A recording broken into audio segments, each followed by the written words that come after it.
अस्सलाम वालेकुम। Welcome to Shah group educational channel.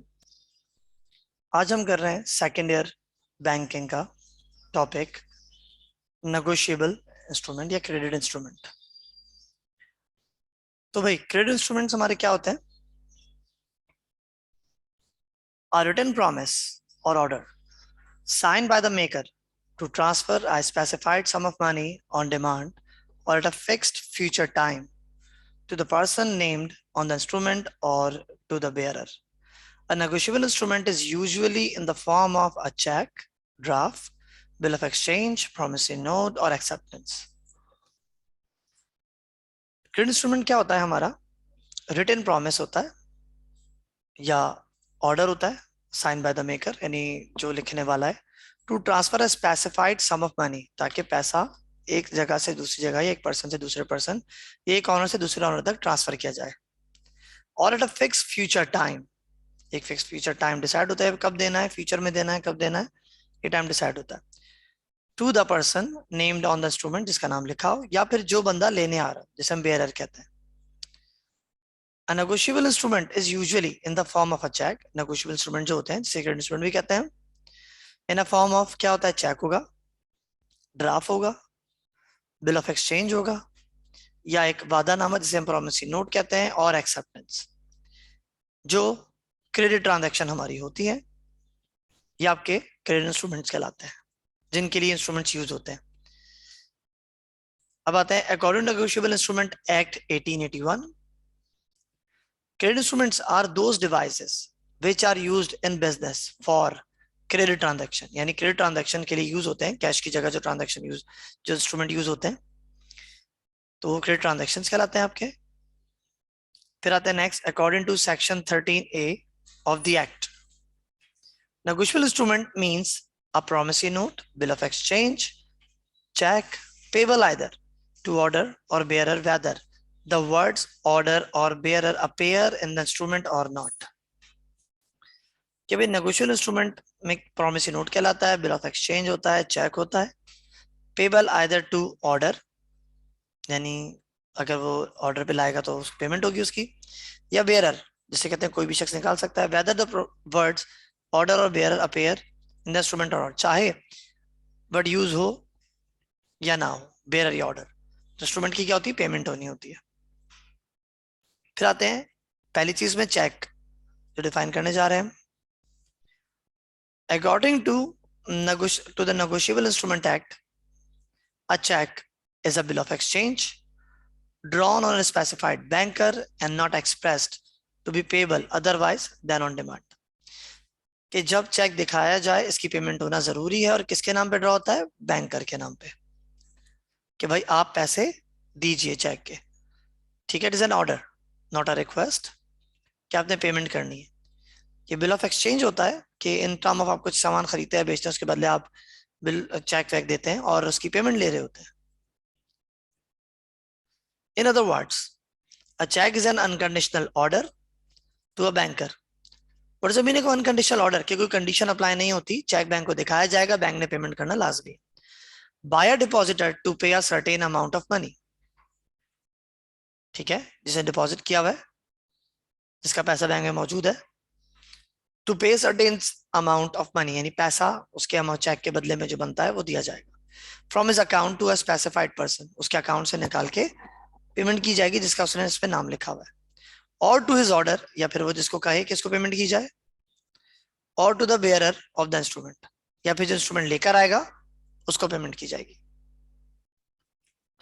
ठीक है जी। चेक क्या होता है कि भाई आप पेमेंट करने जाते हैं, किसी शख्स का नाम लिखा हो, या फिर कैश का हो जिसे हम बेयरर चेक भी कहते हैं, या फिर क्रॉस चेक होता है जो सिर्फ अकाउंट में ट्रांसफर होता है।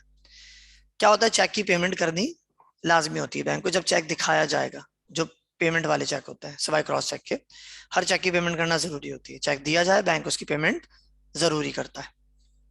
ठीक है, बेसिकली क्या होता है? बिल ऑफ एक्सचेंज होता है जिसकी पेमेंट होना जरूरी होती है। अब मल्टीपल चॉइस क्वेश्चन की तरफ आते हैं, जैसे हम एमसीक्यूज कहते हैं। A dash is the bill of exchange drawn on specified banker. इन तीनों में से क्या चीज ऐसी है जो बिल ऑफ एक्सचेंज होती है और बैंकर के नाम पे ड्रॉ होती है? तो भाई ये होता है आपका चेक। ठीक है, इसका आंसर है चेक। अब आते हैं काइंड्स ऑफ चेक्स। काइंड्स में आते हैं पहले के द चेक में be primarily be classified as, यानी प्राइमरी काइंड्स कौन सी होती हैं चेक की? Number one, bearer cheque. Bearer cheque हमारा वो चेक होता है जो कोई भी कैश करा सकता है, ठीक है, वो चेक दिखाएगा, उसको पेमेंट हो जाएगी, ठीक है। इस पे कैश लिखा होता है या बेयरर या इटसेल्फ लिखा होता है, बेयरर लिखा होगा बट कि कोई भी निकाल सकता है। सेकंड होता है ऑर्डर चेक, जिसपे किसी पार्टी का नाम लिखा होता है जिसको पेमेंट की जानी है। थर्ड होता है क्रॉस चेक, जो सिर्फ अकाउंट में ट्रांसफर होता है, जिसपे दो पैरेलल लाइन मखसूस ड्रॉ होती है, जो ये बताती है आपको कि भाई ये चेक सिर्फ और सिर्फ अकाउंट में ट्रांसफर हो सकता है, आप कैश इसके बदले नहीं ले सकते। चौथा है open cheque.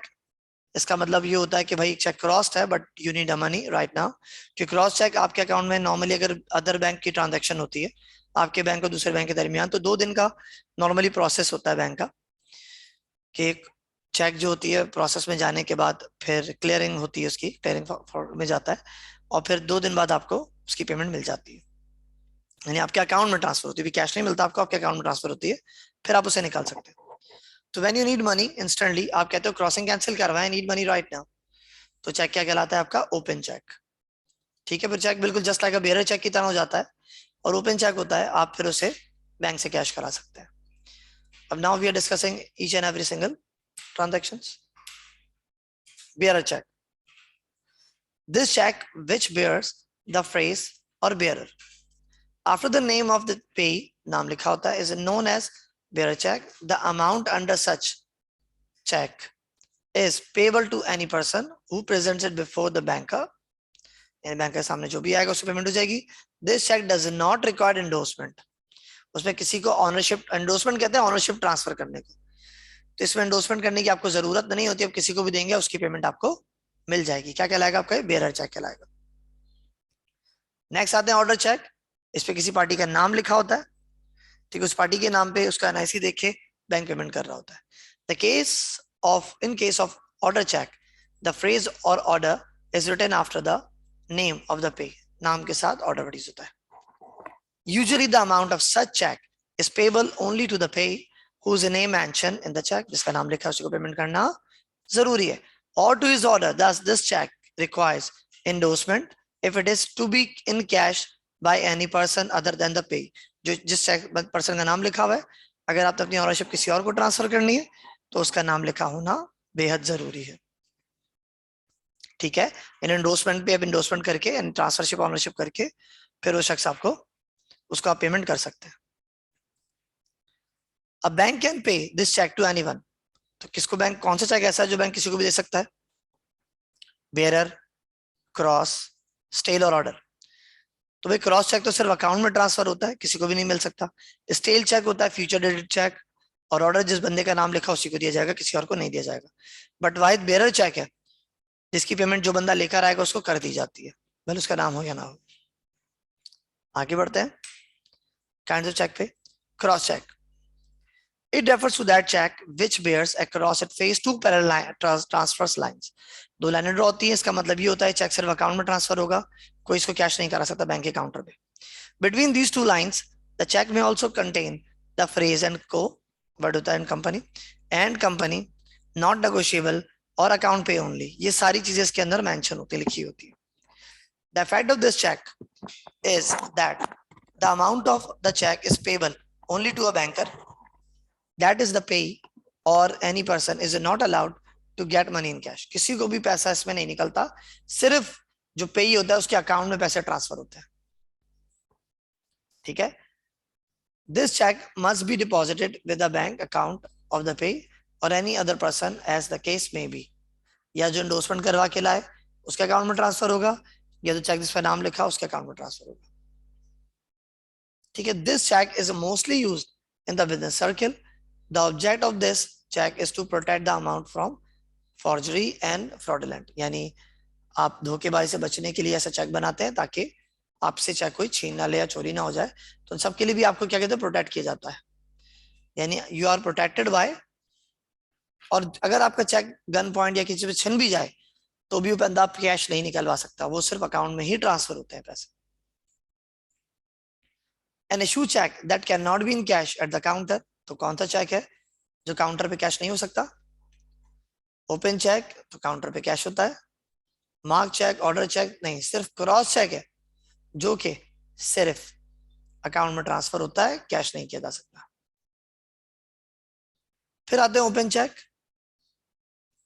An open check can be presented by the payee to the bank and it can be cashed across the counter. ये चेक वो है जो काउंटर पे कैश हो जाता है।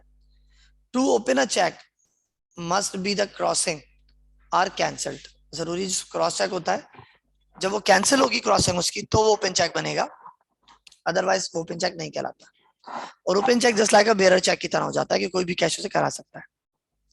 And these must be initial, order भी हो सकता है, खैर सिर्फ कैंसिलेशन जो होती है वो क्रॉस चेक की कैंसिलेशन होती है। And open cheque is very risky because it is, if it is loss, it can be easily cashed by the person who gets it, just like a bearer check, right?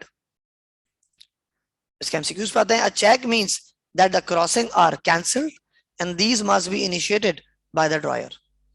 Crossing क्या हो जाती है? Cancel. जब crossing cancel होगी तो check बन जाएगा open check.